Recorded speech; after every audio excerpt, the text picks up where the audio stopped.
A remarkable project spanning almost a quarter of a century is finally off the ground. Quite literally. Taking to the skies for the first time, this replica of a Sopwith 1.5 strutter, an iconic First World War plane, is affectionately known as Sophie.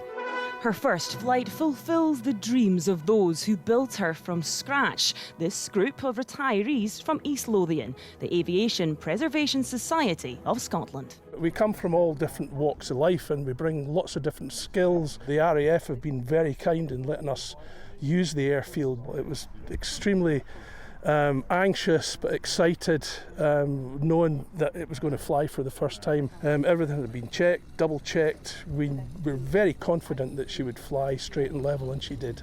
Must have been quite an emotional moment. Well, we're a bunch of old guys, so we cracked a smile and shook hands. Sophie was moved from her home in East Fortune to this base in Kirknewton last year in preparation for her first flight. Sophie was being very, very, very good. It was very nice to fly, actually. I talk about 20 men in a shed. Sadly, we've only got 2 left from the original 20, because they were all retirees when they started. I wasn't, I was still working. So I've seen it through. Very glad to see that they've done a fantastic job.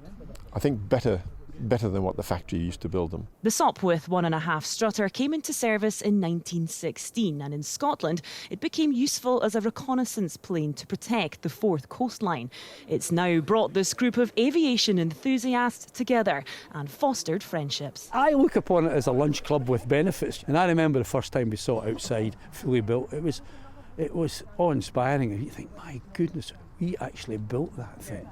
I was here before it was even thought about. I took early retirement and I did things like, I built my own boat.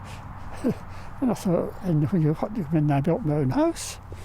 And then, so when an aeroplane came up, it was a natural progression. It was in my DNA, I think, to keep on building things. Today, Sophie is being wheeled out and revved up for us.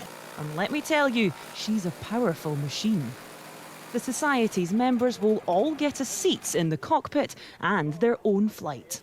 So what's next for Sophie? Well, there's been interest from airshow organisers all over the country, so she could be going on tour. But in the meantime, keep your eyes peeled, as you're more likely to see her flying over the skies of Fife and the Lothians. Laura Alderman, STV News, Kirknewton.